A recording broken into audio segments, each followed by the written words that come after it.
ख्वाबों का शहर है जहाँ रोशनी बिखरी रहती है, जहाँ उम्मीद के चिराग हर दिल में जलते हैं।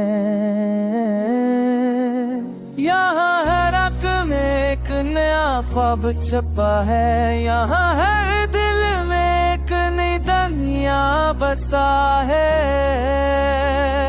ख्वाबों का शहर रंगों से भरा हुआ है, यहाँ हंसी भी है, यहाँ आंसू भी है, यहाँ जद्दोजहद भी है, यहाँ कामयाबी भी है।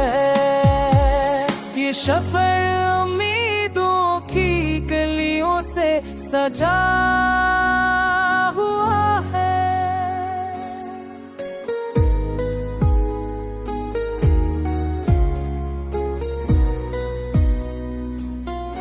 कभी ख्वाब टूटते हैं तो दिल उदास हो जाता है, कभी ख्वाब पूरे हों तो जहाँ जगंगा रटता है। यही ख्वाबों का खेल है, यही असल जिंदगी है।